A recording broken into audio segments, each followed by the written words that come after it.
You are now entering the world of a movie review. A world full of drama, joy, ridicule, movie spoilers, unpopular opinions, and adult humor for as far as the eye can see. Welcome to An Evening at the Movies. Hello, everybody. Welcome back to your favorite movie-based podcast. This is An Evening at the Movies. And you know what? The show is almost 3 years old. We've got almost 200 episodes, so you guys know what the hell we do. But in case you're new, we eat the stale popcorn, we drink the watered-down sodas. Occasionally, we'll eat a cheesy poof or two. But I digress. Um, we're going to talk some shit about some movies. We're going to get into some deep discussion. But before we can do all that, I have some people I need to welcome back to the show. Um, one of the usuals is not going to be here because she's busy doing her own thing. We don't question it when she Lame. goes off on her own. I thought we were the It busy just- ones, Jen. Well, We are. Right? right. I mean, She was uninvited because she's still lame and hasn't watched the movies. So I think it's been almost a year, and I think she's still on Chamber of Secrets. Okay, I can't blame her stopping on that one because we're not rehashing that conversation, but I get it. I fucking get it.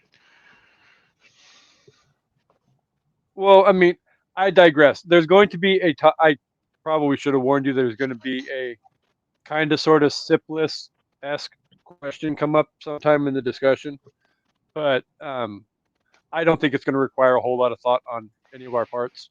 But yeah, we've deep dived into the discussion that if you stop watching this franchise at Chamber of Secrets, I don't necessarily blame you, because Chamber of Secrets is to Harry Potter what Star Trek the motion picture is for Star Trek. but when you've had so many people tell you prequels that are for it gets better, I mean, it. we've tried. It gets so much. It's not like it's a We've slow It build does. back to better.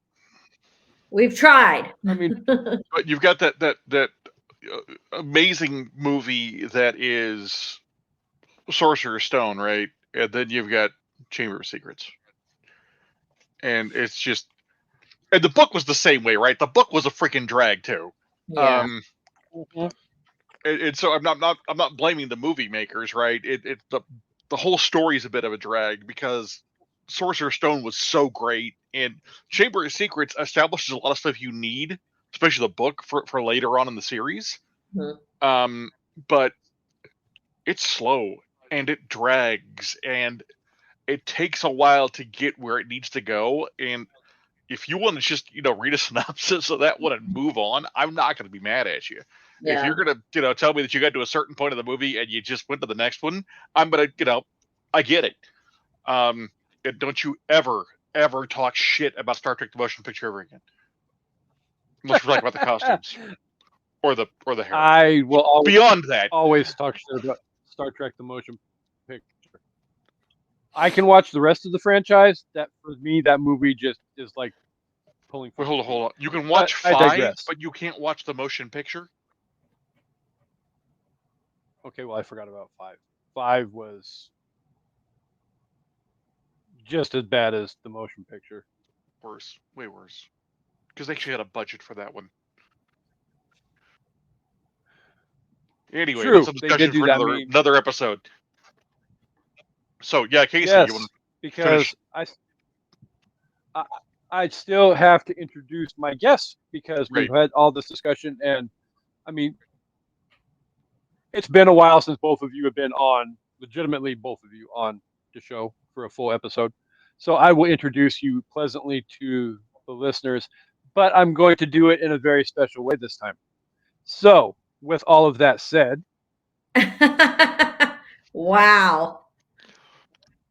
That's amazing. Ooh, they got my good side. and it didn't, and it didn't do the whole fucking rat bastard.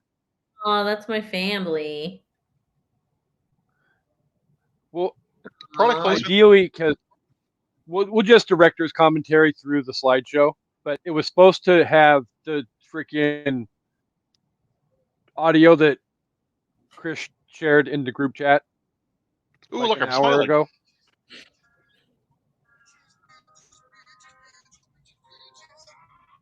Has it a little bit. Action shot. And last but Oh, not least, How the oh, fuck no, did George fit in a last stock but car? not least for Gene, I have no yay. idea. But then, last but not least, Mount Sipmore together. But no, it was supposed to play the "I Have No More Fucks to Give" song because that's like your guys' theme song. So I figured the slideshow and the song together would make for a perfect intro. But for some reason, it didn't attach the fucking song. Fucking technology. That's okay. I know, right? I'm just stupid. But for all of you who obviously didn't get to see the slideshow, we have first and foremost the amazing Jean herself is back with us. Welcome back, Jean. Hey. Thanks for having me back. Hey, it's a pleasure to have you back as well. It's been too long. I feel like we need to Yeah. do it again soon, but we haven't even gotten into this episode. Yeah. Joining us also is her twinja himself. He is, well, I'll let him tell you what all he does, but because he has his own show. But welcome back, Papa Palpatine. Thank you. Thank you. Good to be back. Ghetto Gandalf. You too. That's one of my most It's been favorites. almost Shout out to Kendra for that it's been one. almost Yeah. Yeah. right, and it's been almost a year since you got that anointed with that nickname. And I have ditched the beard, so I'm not sure it still applies, but I do love the sound of it. Well, I ditched most of the beard. I was There's gonna still more say, than you most people have. still have quite a bit Yeah. of beard. Yeah, I was gonna Gift say the and day you curse. completely ditched the beard is the day I probably dropped dead of a heart attack. Don't do that. So no, God no. After the way this year has gone, no, we're not going back down that road again. We're rapidly approaching 2024, and we're gonna have a better year next year than we had this year. So Claim it. yay me! So, do you have, what is it that's out there that our listeners might enjoy checking out? Almighty Papa Palpatine. I'm the host of the One Step Paintball podcast. It's currently on hiatus, as I am on a paintball hiatus. It'll be ending soon, where we discuss the culture, the history, and the sport of paintball itself. I've got scheduled episodes coming up with pro coaches, pro players, some industry sponsored type people. Hopefully, a women's pro coming up soon. Just talking about different parts of the sport. And one of those guests is not me because I'm a noob. And at the end of the day, I'd probably kill myself doing it anyway. I will also be chronicling my preparation for next season, as I am coming out of retirement and playing a full season next year. With Easy your on the knees. knees. Hey, I'm 50 pounds lighter. The knees feel amazing. That's good. Yeah, I can imagine probably dropping some weight probably does a hell of a lot of makes a hell of a lot of difference on those. I know it did for me, but Yeah. So yay, the Twinjas are here with us, which means it's a safe bet that we're going to venture into one fandom or another, whether it is Middle Earth or the wizarding world of Harry Potter. And I am happy to say that we are going to move one step closer to the final battle in the wizarding world of Harry Potter, and we're going to discuss the Order of the Phoenix. Woo woo. So, yay. We're putting the crappiness of the crap movie further into our rearview mirror and moving one step closer to how it's all going to come to an end. So, before we can get into the discussion, as always, we got to go into the details of the movie, which released on July 11th, 2007. It was directed by David Yates, released by Warner Brothers Pictures, had a between 150 and 200 million dollar budget, and made approximately 942 million dollars at the box office.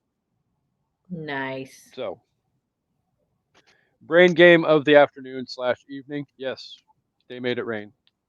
And it wasn't even the number one movie in the franchise either.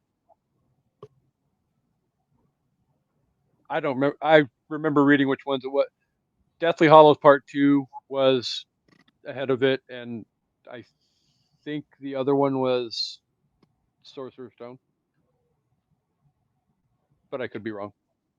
There was 2 movies ahead of Order of the Phoenix. But would either of the 2 of my amazing guests like to wager a guess as to what the Rotten Tomato meter says for Order of the Phoenix?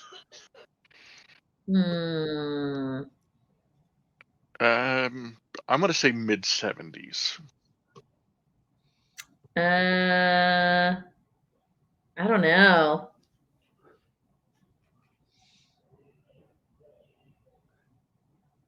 This is one of those catch-22 guesses because Order of the Phoenix is not Chamber of Secrets, but yet it's not necessarily top 1 or 2 movies in the franchise either. So Papa Palpatine with his weak ass mid-70s guess is probably the closest. 78%. Oh, nice. So not a horrible rating, but still at the same time, fuck Rotten Tomatoes. And then for anybody named Amanda who needs to watch this movie after she watches Prisoner of Azkaban and Goblet of Fire, you can find it on Peacock and Max. So, yay! But I digress. Amanda still probably won't ever finish the franchise in my lifetime. Anyway, I'm just waiting for HBO to buy out NBC so we can have Max Cock.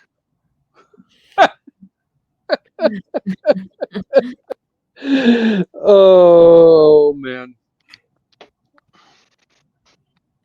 I actually had it written in my notes as the cock. I just went politically correct with it. Chris took it and took it right back down into the gutter because you can't get through an episode of us being together on air and not going in the gutter. So thank you for that, sir. Not a problem. And I somehow kept a straight face even. Well, I mean, it is like 5:30 at the end of the day. Your work year is almost over. So, you're probably mentally starting to check out. You're smack dab in the middle of a shitty Oklahoma City Thunder season. Oh, shitty season? I mean, it's better than the Sonic season. Who are you watching? Not the Thunder, apparently. I've seen enough to know that they've beaten fucking Golden State a couple times this year. Yes, they have. But that's not what I want to talk about. Because like a drum being played by a redheaded stepchild on a rented mule. Okay, well now this discussion just went in the gutter and it's not fun anymore because now we're picking on me instead of other people. Don't start none. Won't be none. None. True. Also another Twinja motto. Yes. There's probably a lot of Twinja mottos out there that, I mean, that's almost to the same. I mean, even Amanda and I have our own quotable moments from 3 years of doing the wonderment that is what we do. And all right, Jenna, what we got to get together and come up with a list of Twinja sayings. or sayings that just apply to us. Right. Things like, I'm going to need you to back up a couple feet because you're standing on a dick. I mean, at one point, Kevin actually threw out the idea of putting together like a dictionary of. It's not a bad idea. The glossary of Sipmore. Yes. Yeah. I mean, I thought it was fucking between like the certifiably fuckables and declam your tits and the freaking. We have so many freaking sayings between all four of us that you probably could put together, even just a small little self-published dictionary and probably make $5 or $6 for each of us selling it. So you can keep my share. Yeah. Well, damn, I'll be freaking rich and I can retire then if I get There both of you your go. All right. So, first discussion, because I can't talk. Discussion question we tend to go with, and I will throw it first to ladies first. So, Jean, what is it directly about the Order of the Phoenix that you absolutely loved? I feel like this is the movie and book really that where things take a darker twist. So it kind of, I don't know, I just really like I don't know, it's hard to explain because my head hurts. Well, my brain is like stuttering. It really is like I've got a stutter going on in my head right now. I think I kind of know where you're going because it's kind of sort of my same thought. So I'll hold on to it for a second and I'll see if I can explain it better. But Yeah. Mr. Cole, is there anything that you absolutely loved about this movie, or do you just outright hate it? No, I really enjoyed this movie. I mean, it's got issues, but we'll get to that later. I think what Jen was saying, and probably what you were about to say, is there's this tectonic shift, kind of starting at the very end of Goblet, with Cedric getting killed, and then it continues on with shit getting real. I mean, the movie starts with the Dementors coming into Harry's world, in the Muggle world, right? And so the movie is immediately darker. It's more serious. It's more mature. It's just, this is the shit got real movie. Yeah, and it, like you were saying, like with the return of Voldemort at the end of that movie, carrying into this movie where nobody believes. Mm-hmm. So it's like it's a fight for Harry because he's got all these people calling him a liar, and then he's got the pressure of that on top of the pressure because of the fact that Voldemort's back. Right. This is Harry's had to grow up quick throughout the entire series because of all the shit thrust upon him. Yeah. But now he's getting a double whammy of, or almost a triple whammy of, he's the chosen one.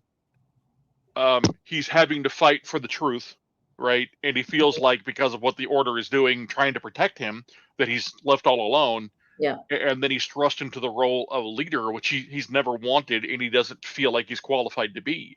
So this is Harry's not quite coming of age, but this is where Harry realizes that he can't just play defense the whole time. Right.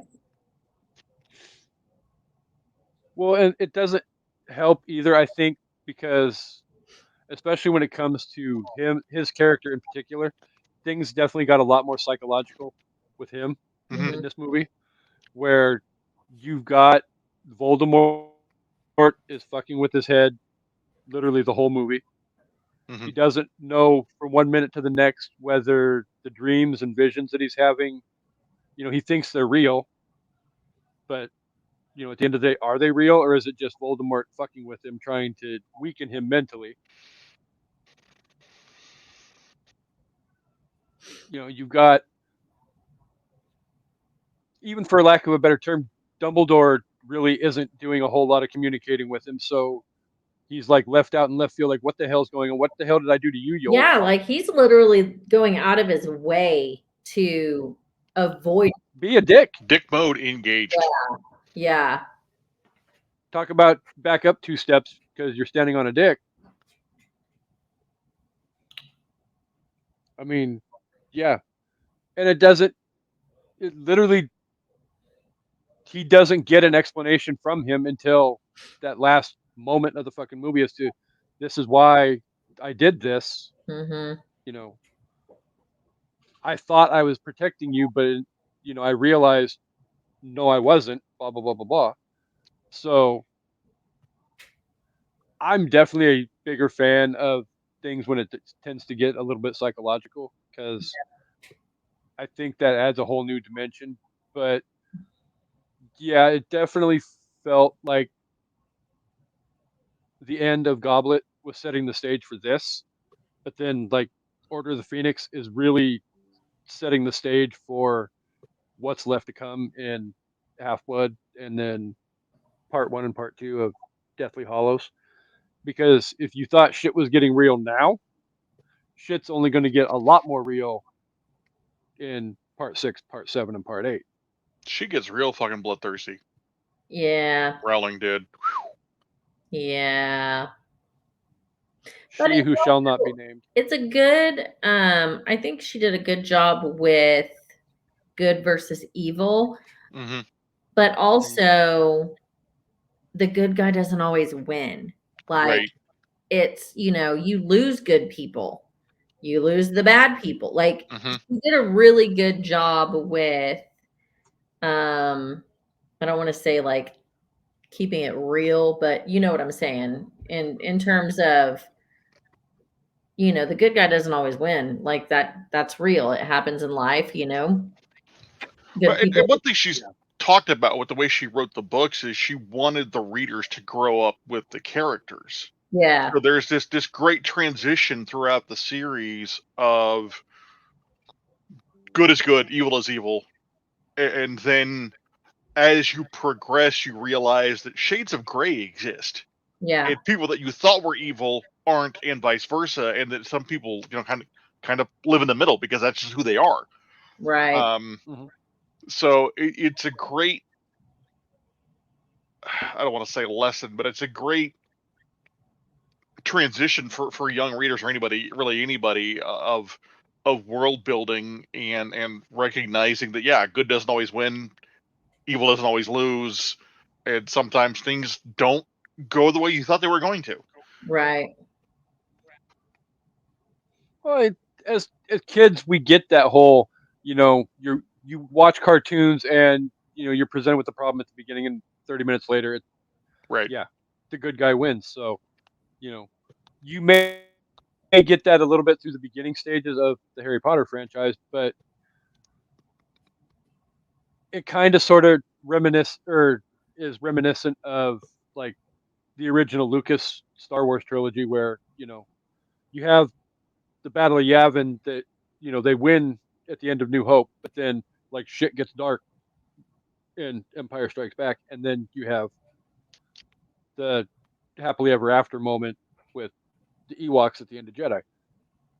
It's more movie chunked together for Harry Potter because there's 8 movies, but you kind of sort of get a little bit of the younger feel in those first couple movies.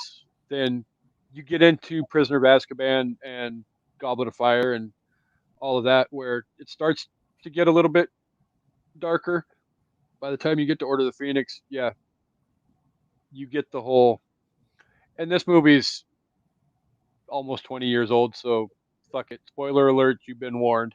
Mm-mm. Everything with Bellatrix hitting um, Sirius with the Avada Kedavra and killing him, Mm-hmm. which to me was probably the biggest psychological mindfuck that could have happened to Harry in that whole movie. Yeah. right in front of his face. Like, Well, that and not only does he get hit with the spell right in front of his face, but he falls through the door, right? So yeah, there's nothing to mourn. There's no body. There's no physical manifestation Yeah. of Sirius. So I think it hits Harry even harder because not only does he feel responsible, regardless of what Dumbledore says to him at the end, yeah, but he can't even grieve because Sirius isn't supposed to be there. He's so maligned in the community that he's been blamed for fucking everything. Um, Yeah. and yeah, that's Even gotta all the hit way Harry up like a ton through of fucking to bricks. yeah. I mean, both Sirius and Harry up until that very moment when Fudge shows up and he's like, "Ugh, he's back." You know, it's all everything is. People are breaking out of Azkaban, much to probably due in fact to Sirius helping. Just for a second, who the fuck is in charge of Azkaban? Because everybody and their mother escapes from that place, right? right. No, Come like, on. is there a Dementor supervisor? I mean, who the fuck actually runs this place? Because apparently it's I think not they that need to hard write to a. escape from. Yeah, But yet, when you get that pulled back camera view when you first see Bellatrix walking up to that like crumbled out section of the prison, and it looks like you're literally out in the middle of the fucking ocean in the middle of fucking nowhere, but yet everybody fucking escapes from. So I I did have too. no idea who controls that shit. I really like the introduction of new characters. Like, we had a lot of new characters in this movie. With Luna and Umbridge and The pink suited but psycho hose. yeah, her. um but yeah, with Bellatrix, even like, I guess Yeah. I did read that Helen McCrory, The Narcissa, person who would end whatever, up. Yeah. Malfoy's mom. The lady who would ultimately end up being Malfoy's Yeah, mom in the next Malfoy's movie. mom was she had auditioned to be Bellatrix and was replaced because she was pregnant. And her insurance would not cover a pregnant witch. So she couldn't And play then Bellatrix. a So year she came back. a year later, she gets the part of Narcissa, Yeah. who ultimately is like weirdly related to Bellatrix because of they're both from that fucked up no They're tree sisters. branch having family tree. Yeah, Yeah. that whole fucked up black family tree. Yeah. So in some weird way, shape, or form, technically Harry and Malfoy are godfatherly related. Which makes us absolutely nothing. Yes, absolutely. You mentioned Umbridge, and it kind of goes back to that previous point about good and evil, where she's not a Death Eater, right? She's not a disciple of Voldemort. She's not evil per se. She's just a fucking piece of shit bigot. Yeah. Yeah. She's just a horrible person. She's terrible. Only sees things a certain way and hates a lot of things that aren't her. Yeah. So it's great allegory. I'm not going to go over for whom, but it's great allegory, and it's another great example of there is bad in the world that isn't necessarily evil, but sure shit isn't good either. Yeah. Yeah. Yeah, because she's. Yeah, I think was it Harry that she slapped in the movie, and then you have the whole, Quill writing sentences and I must not tell lies. Yeah, Yeah. well, and her hating half-breeds, mudbloods, and hating the centaurs. She's just a bitch. She's Magic Karen. Yeah. Yeah, She's pretty awful. Well, and ultimately from day one, she's clearly out to take Dumbledore's fucking job from him. Even if it does take half a movie to finally happen, but you know, do it, and then you know, putting together her, list of her stormtroopers, for lack of a better term, Her that Student are Inquisition going to help. Squad, and I loved that they called it that. That was just nobody expects a Hogwarts Inquisition.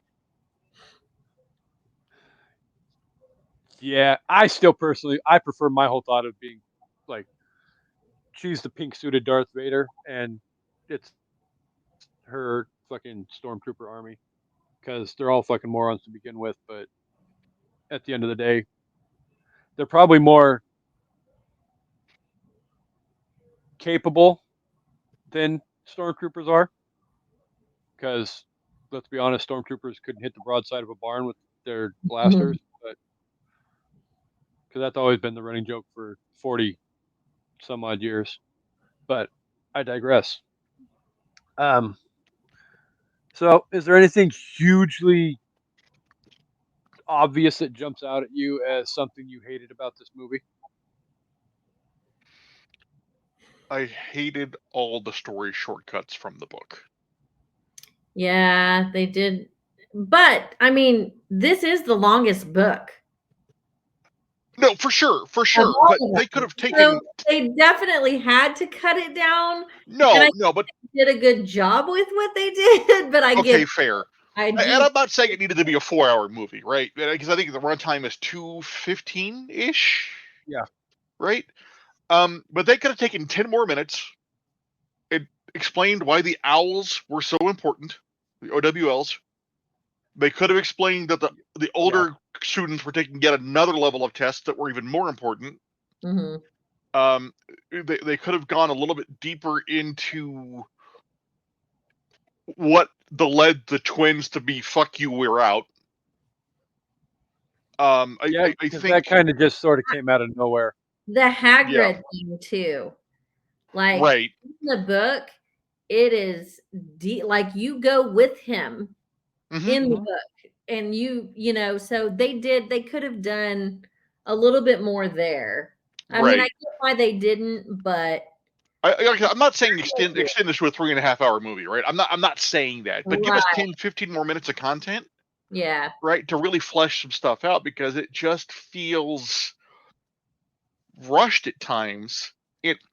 This is sort of like the mid-series Empire Strikes Back, right? This is establishing a lot of important shit you need to know for later. But because of all the stuff they cut out, and things that they couldn't put in because they cut out stuff previously, like the entire Peeves thing, which I thought was a great character in the books. But they made the decision to cut him out way early on, and they couldn't, whatever. But this movie, they took out almost all the moments of levity, all the moments of joy to kind of lighten the movie up.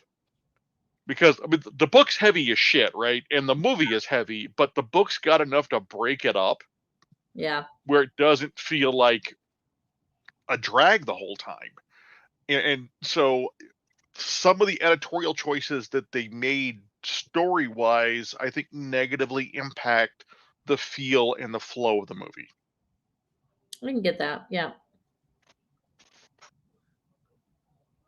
Yeah, and some of the stuff that I read while I was putting my notes together, they kind of sort of, the idea behind going where they went with the story was to kind of sort of gear it more towards dealing with Harry and what he was going through psychologically with everything going on, which I get, but I think, like Chris was saying, there's aspects of the story that ended up on the cutting room floor that help set the stage for stuff coming forward or going forward with Half-Blood Prince and things of that nature, into Deathly Hallows 1 and 2. I mean, even to the extent of, I saw a quote that Rupert Grint had made about he was excited when Order of the Phoenix came around because that was supposed to be his moment where he finally gets to start to come into his own as a more grown-up child and actually gets to become like a part of the Quidditch team. Mm-hmm. Where, none of that made it into the movie. So you're still kind of sort of left with a previous feeling of who Ron Weasley is going forward into situations and stories, coming up with Half-Blood and Deathly Hallows where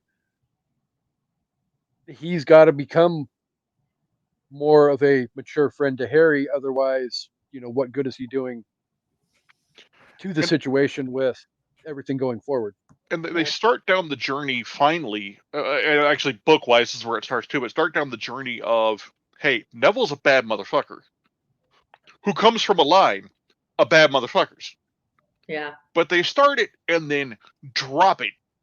Yeah. Right? And I think they do Neville Dirty.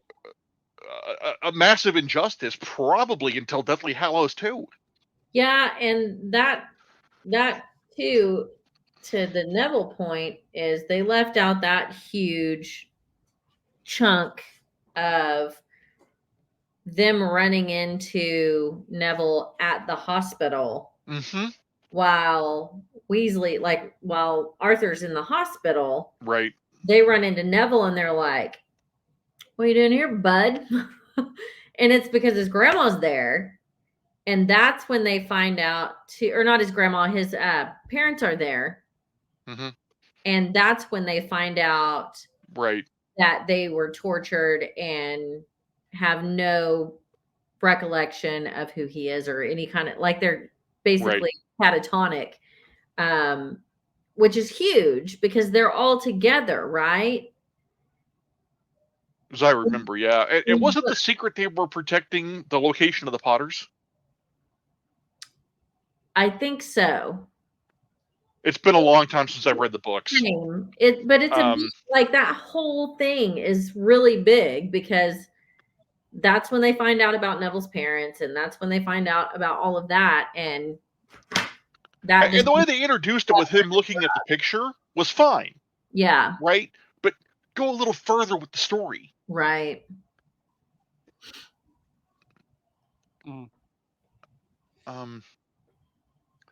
I think because I'm on board with what Chris said though about you don't have to turn the movie into 3.5, 4 hours long of a movie, but a minute here, a minute or two here, a minute or two there, throughout the whole entire 2 hours and 14 minutes of the movie, you're probably only going to make it into a 2.5 hour long movie, which there are movies in the franchise that are 2.5 hours long. Sure. So right.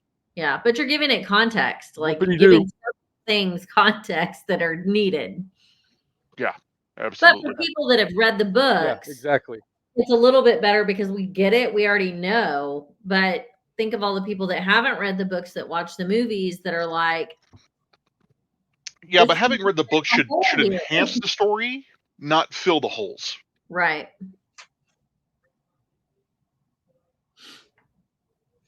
Yeah, no, and we're definitely into an era of, by this point, kids aren't necessarily sitting down and reading books as much as they were like when we were kids. But I still feel like these books actually help bring kids back to reading. So definitely hats off to for sure. She Who Shall Not Be Named. A Named whole generation of kids to read. Yeah. I couldn't get my kids to read them, so sad for them. Kate has read them now as an adult. But yeah, my kids were not readers. Well, I mean, Carter was busy being Carter, so True. True. so what I guess one of the other things I wanted to bring up was Alan Rickman in this movie. Love Alan Rickman in this I- movie. Obviously. That's exactly what I was thinking. Just to look at his face of, why am I fucking here? I was kind of sort of setting the table for that could be a response from one of the two of you. But for somebody who has literally, I guess you could say, so little to do in this movie, but yet he does so much in this movie. Mm-hmm. He's just Yeah. a presence.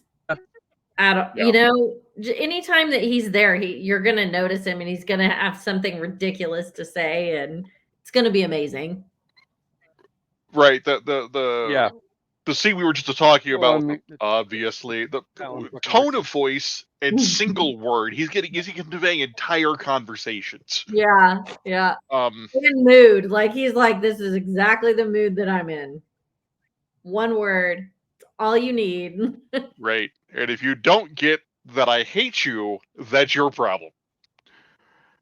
And she didn't get it. I think Well, she no, got 'cause it. she's She a just didn't dumbass care. fucking. Also possible. Yeah, the only thing she cared about was making sure that Filch was hanging her little decrees on the wall of rules, and that people were following her steadfast rules that boys and girls cannot be 8 inches, any closer than 8 inches apart, or 6 inches apart, or whatever the hell it was, and all the other stupid shit like that. No social clubs and blah blah blah. It's like, fucking bitch. She's just ridiculous. Just hoes doing hoe shit. That's right. Boats and hoes. No boats, just hoes. Good point as well. So, do either of the two of you have anything else that you want to bring up before we get into our reviews? As I don't want to keep you guys busy all night long, because I feel like we could be here all night. But Yes, the spinoff that we deserve is adult Luna chasing down weird shit. Right? Oh, Like, use the same actor. that would be so amazing. Oh god. Luna is one of those characters, along with Felch, really, where they poured them straight out of the fucking book. Yeah. Like, yeah, they're exactly how you imagined them in the books. Yeah. And Luna is just such a great character and such a bit of freshness, and the actor that played her just fucking rocked every second of it. Yeah. She's just such a bright spot Mm-hmm. in a dark movie.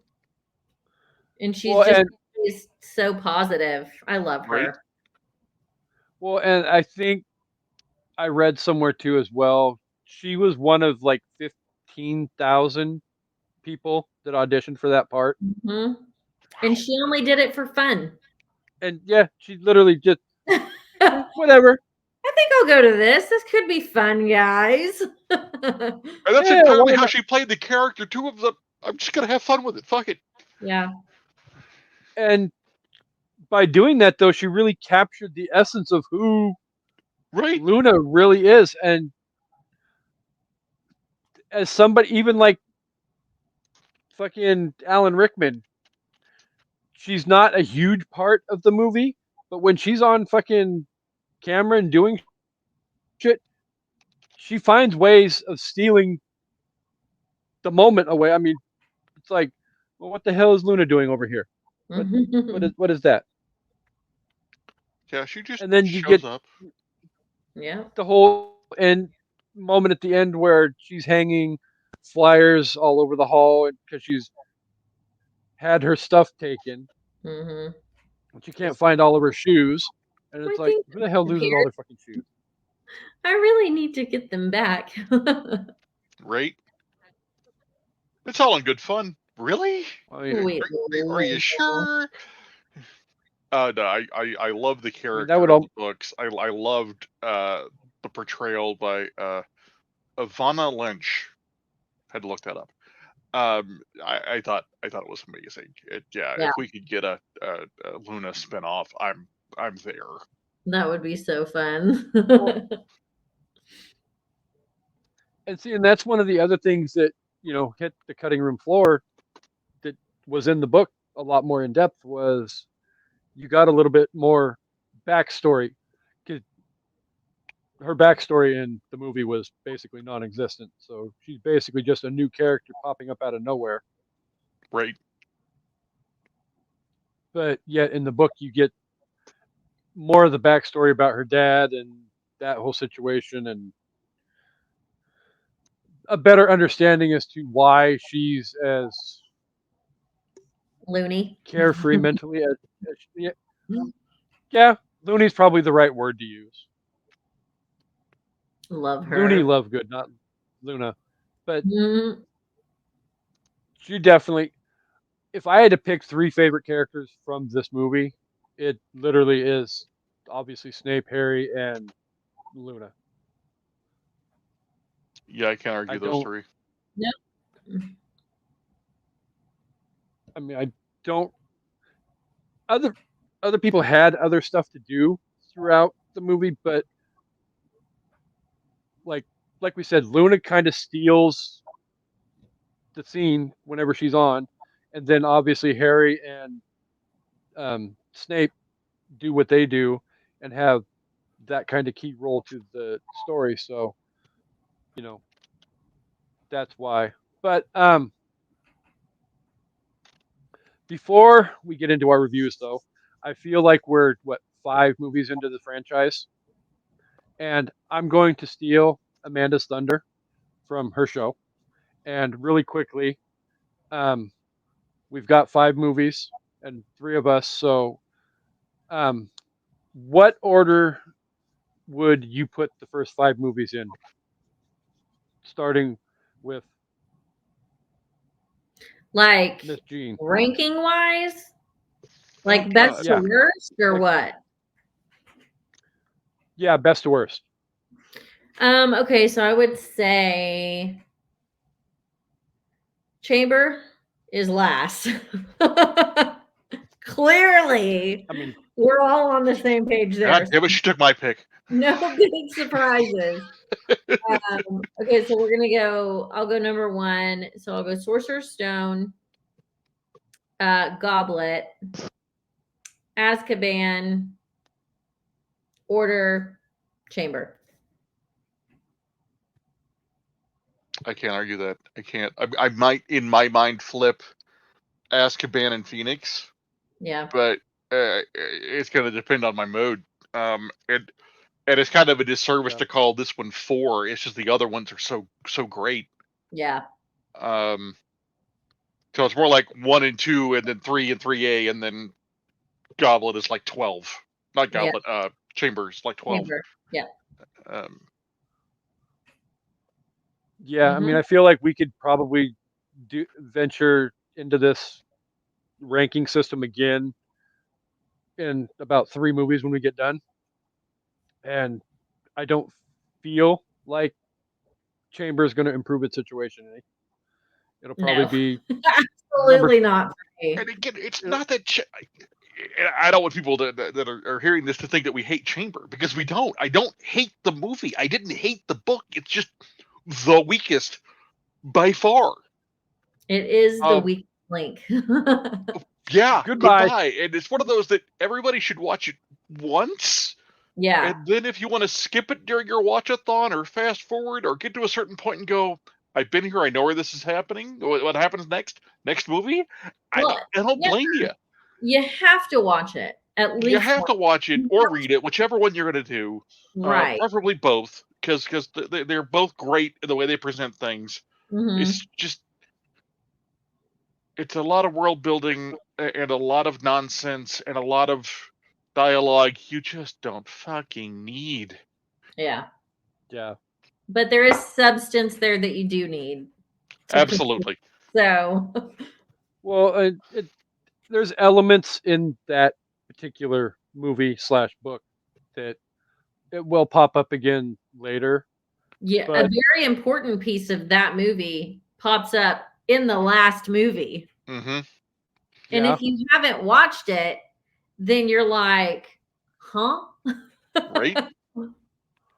So, so yeah, it's definitely one of those that everybody should see once in their lifetime. But we will not be revisiting it in March when we do movies that everybody should see once in their lifetime month. So just get over that. We did our episode on Chamber of Secrets. It's done. It's over with. You can go find it in the library from about 2.5 years ago, 2 years ago, and listen to that, and that will suffice. yeah. I don't So we're all on remember the if ranking works for both of y'all too. My ranking yeah works for both of Yeah, y'all. yeah, yeah I made that easy, didn't I? yeah yep. you did. I mean, I came up with the question. It's like I feel like we're all. I know the kinds of things that we all pretty much like, so it's like we're all probably going to have the same ranking. Um, I felt if there was going to be a discrepancy, it might be somebody might put Azkaban higher than Order of the Phoenix, or Order of the Phoenix higher than Azkaban. Even would So Right. put, I think you would put Azkaban as your favorite, right?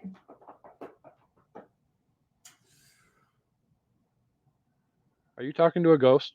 Yes. No, I'm talking to Squatch. Hi, Steven. I would actually probably have to do one of the Deathly Hallows as my favorite. Okay. So he's got the Hallows as favorites, but we're not Oh, there what's yet. the question? Yeah. First five is We what we're ranking now. First So five, Azkaban, yes. Azkaban is his favorite. And again, I can't argue that Yeah. because there's No. great elements from all five. And if somebody wanted to tell me Chamber was their favorite, I'd be like, okay, defend it. But I you know, need that's you your to favorite. tell That's your me favorite. why. Right. I'm Yeah. gonna slow blink and listen to your explanation and hope I learned something I didn't know. I'm gonna need a very convincing PowerPoint on that. Right. And you're I gonna don't think have to there's a probably do an interpretive dance just to help sell it. Because, but still, though, I mean, okay, we'll throw that argument out. But if you want to put any of the other four as your top one, I can see it. Yeah. It really depends upon your taste, because Sure. we've discussed it before, where um, even like Sorcerer's Stone, you get more of it's more of a kid friendly type Mhm. movie. Mm-hmm. But then, obviously, what comes next, we're taking that out of the equation. But then you But go from that yeah, into Azkaban, where shit starts getting hairy, for lack of a better term, pun intended. Mm-hmm.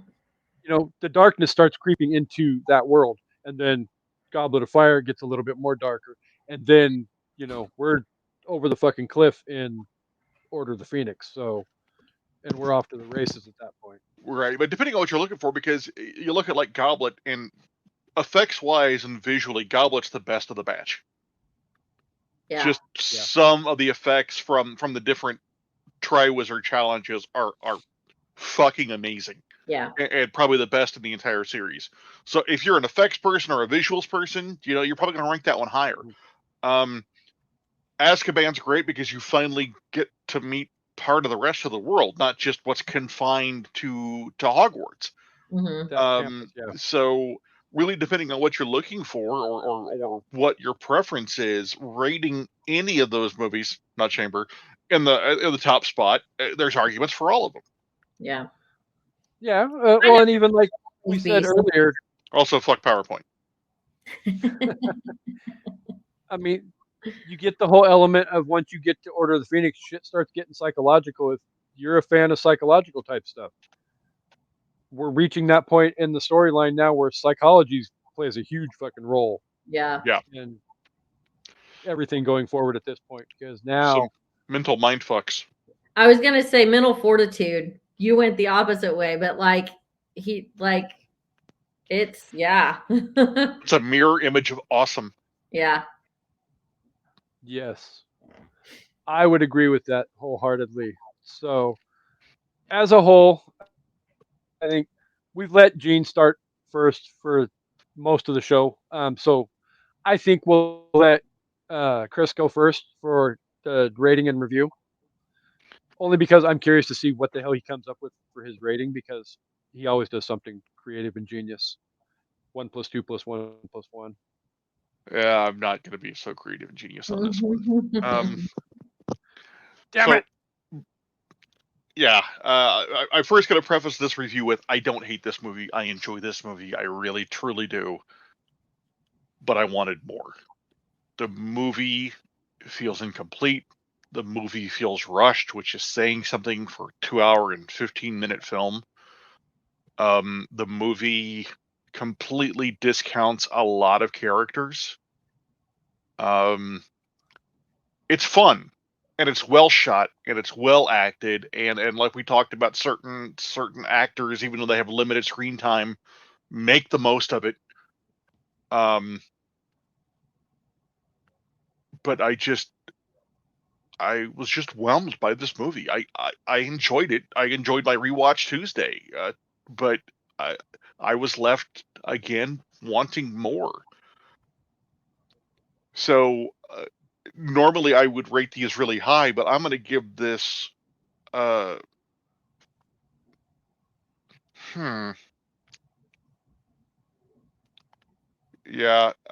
I'm going to give this 3.5 Wizengamotts. Wow, that's low.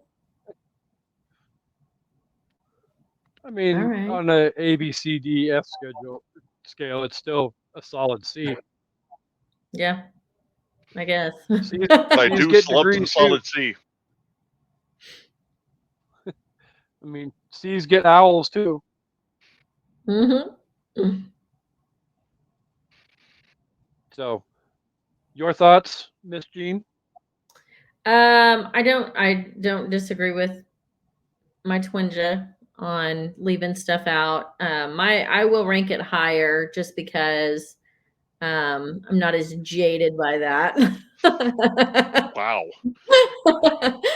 And I do love that we get some new characters and some new locations with them going to the Ministry of Magic and all of that. It kind of made it a little more fun. But I would give this 6 out of 10 Nargles. So, What are Nargles? I have no Wait, idea. hold on. So you gave it a 3 out of 5, and you wowed my 3.5 out of 5? Wait, out of 5? Isn't that what we normally do? Oh, we were doing 10. yes. Are we doing it? Because I said 6 out of 10. Well, which is a 3 out of 5. I mean, I guess. Well, 60. It's Yeah. always 5 because that's why Yeah. the 1 + 1 + 2 + 1 worked. Is it always 5? It's always 5. Okay, maybe I'm just an idiot then. Never mind. Maybe you're fucking jaded, Jen. No, I will say this. Obviously, If it has been way too long. we're about the same. I will take full blame for this because obviously it has been too long since I have had Gene on for a full episode. So it is all KCB's fault. So I will. We can 5 allow stars, Gene. 5 crates. Oh, It's- wrong movie. It's my fault too, because as I prefaced before we started recording, I've been fighting a sinus headache for 3 days. Which apparently fucks up True. her ability to math. My math doesn't math right. I'm not gonna That lie. adds up, or it doesn't. So if it's 5, then yeah. I mean, sorry, I didn't realize that it was 5. I thought it was 10 for some reason. Okay, yeah, 3.5 out of 10. God, I'm an asshole. I 3.5 really am. out of 5 is Okay. that is perfectly acceptable. And actually, that would be there we go. So we're the same. 3.5 Still out of Nargles, though. 5 Nargles. Yes. Sweet baby. This was so much fun. Wow. So Jen, for the next episode, we just need to pick a random number. Like, 42. I'm going to give this 9.5 out of 13. 42. oh wow. What is your ranking out of 5, Kasey? It's 5. Not Well, 4, I mean- not 6, but 5. 7 is right out. So before I go into my review, though, I will piggyback off of something that Jen said about the, introducing different places that we haven't yet been introduced to yet, and yet, but like the Ministry of Magic was kind of, you get a little bit of it in with all of the Karkaroff and his shit, but you really get a better picture of the Ministry of Magic in this movie, which that set took 22 weeks to build and was only in 10 minutes of the movie. Wow. Go figure. So, all that said, though, again, like I said, Luna, Harry, and Snape were and are my reasons to love this movie. I love how much more psychological stuff gets because, yeah, to me it makes the story more fun. And on top of it, I also know what's coming up in the next 3 movies. So I'm excited to move down the road into us rewatching and discussing those 3 because, spoiler alert, shit's about to get real. Shit's on fire. But yeah, it's a good.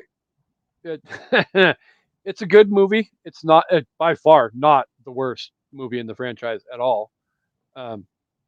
Chamber of Secrets, but yeah, I think 3 out of 5 grouchy house elves. Creatures. 3 out of 5 creatures. Why didn't they just fire that motherfucker like 3 generations ago? Seriously, he's a house elf. You can get rid of him. It's legal. Creature. Seriously? Just saying. Yes.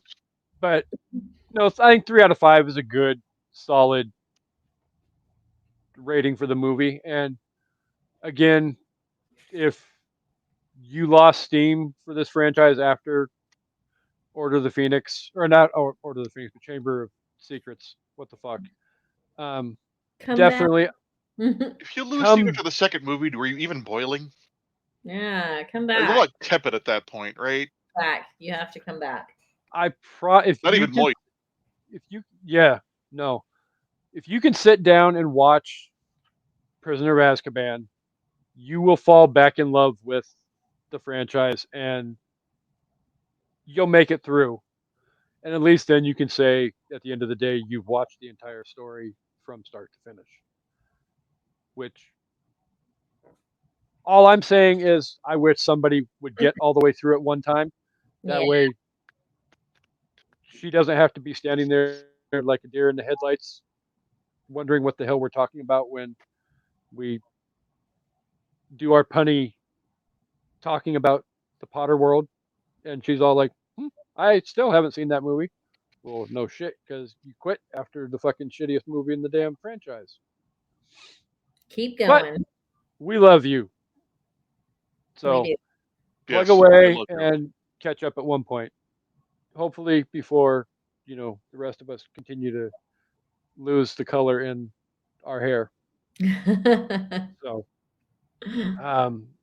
obviously, before we get out of here, I have to thank the listeners for being here each and every week because, as I've said for probably the last 3 or 4 weeks, we're rapidly approaching the 3rd anniversary of the show.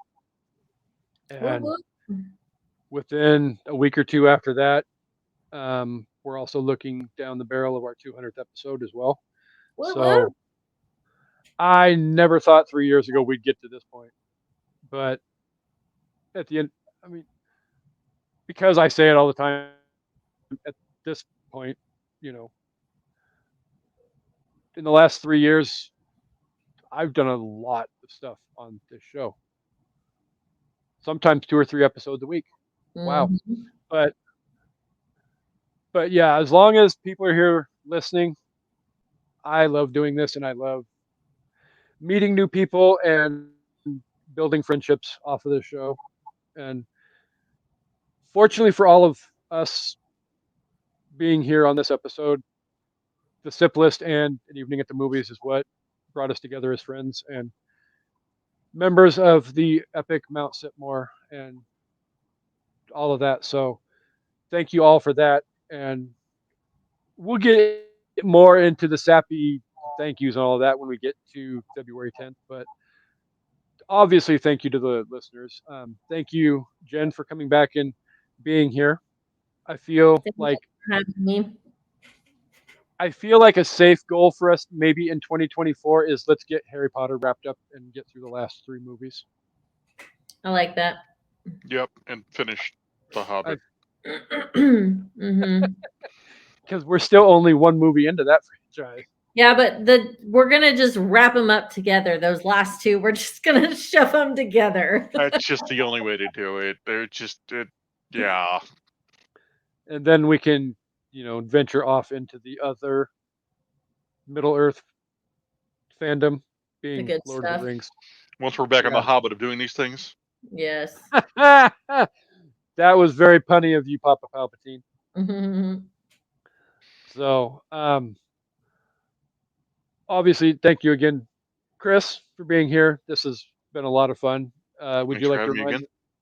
Obviously, would you like to remind the listeners about One Step before you Yep, go, the even One though you're Step on hike? Paintball podcast. Yes. Again, we talk You- about the history, the culture, and the sport itself of paintball. Should be returning soon with new episodes, and we have, I think, 10 or 11 episodes that you can listen to now, wherever you get your podcasts from. I have actually looked it up. It is 11 episodes. Thank you. So, um, and also coming up on what's what this episode will be dropping 5 days before Christmas. So next up we have our Christmas Day double feature where Amanda and Kevin and I will be discussing Violent Night, as well as we've got a new guest coming on, Kate, and she and I will be discussing It's a Wonderful Life. If we can get it scheduled, Pop Palpatine and I will be back to discuss the program Mhm. before the clusterfuck that is the college football playoff starts. I We feel need to do that. like We need to do we that need, probably next week or the week of Christmas. that's fine by me, but I feel like we need to put a pinhole in that discussion when I say clusterfuck that is the college football playoff, because I feel like that's a discussion to have during that Oh, I wasn't episode. going to respond because, yeah, we'll discuss the college There's football playoff on the program episode. Yeah. So with all, but then after the program, we've got son of a bitch, Pain Hustlers with another. We've got some new guests coming up on the horizon. So, but stay tuned on social media, and you'll Well, be and at some updated. point we have to reschedule Galaxy Quest with Cassandra and I.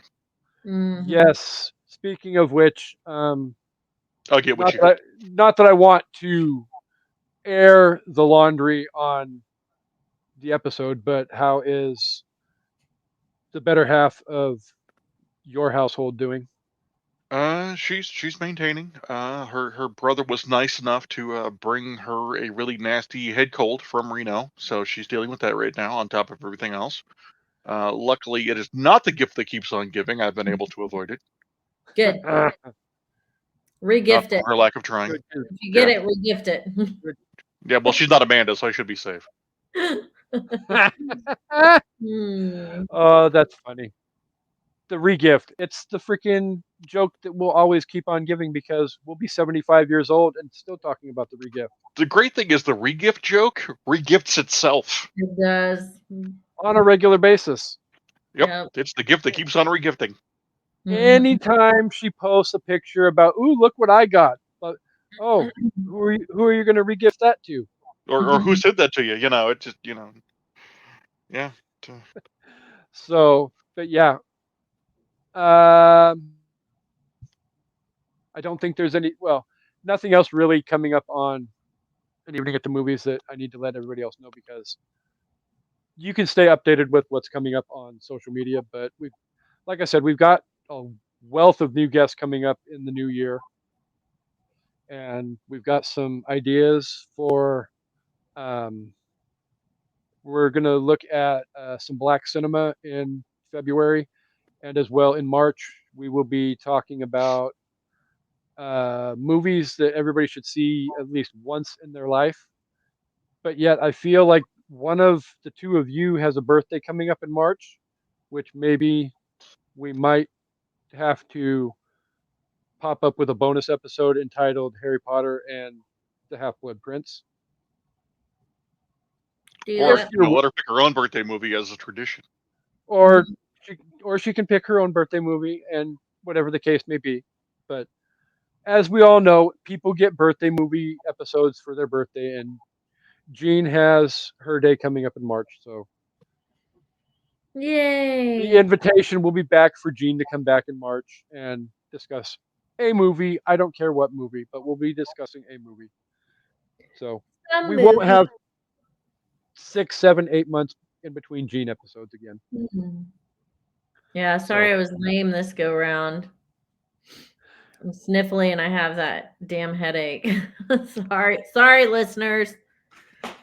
It was still fun, and anytime you can get the three of us together to talk Harry Potter, it's incredible. So, you know what they say: 3 out of 4 in Sipmore.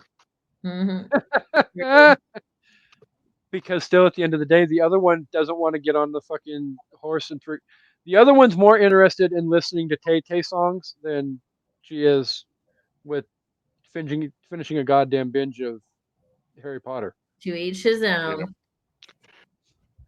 Not judging, but speaking of which, I actually have my Facebook tab blinking. Amanda messaged you as we speak.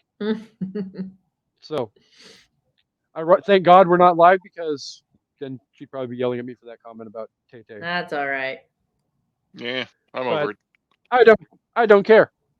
I have my opinions about Tay-Tay, and at the end of the day, I'm not going to change them. So,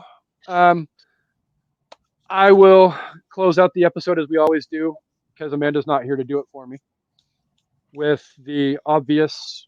We hope you guys all come back for an evening at the movies, and then as well, don't back out of here just yet, because we do have.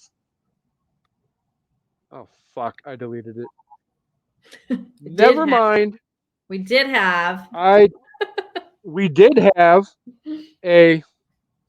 You know what? Maybe I can pull this off and add while we witty banter, because there it is right there. So uploading. So hi everybody, how are you? Processing. Wheel of fucking doom. I need to eat supper, Kasey. Right? Come on, man. I'm saying. Look, I realize it's only like noon wherever the fuck you are, but it's like 6:30 here, bro. It's past supper time. My food needs to be able to fully digest before I get in the hot tub. So, with all of that said, again, She's roughing it over there. We hope you guys come back for an evening at the movies, and your video outro.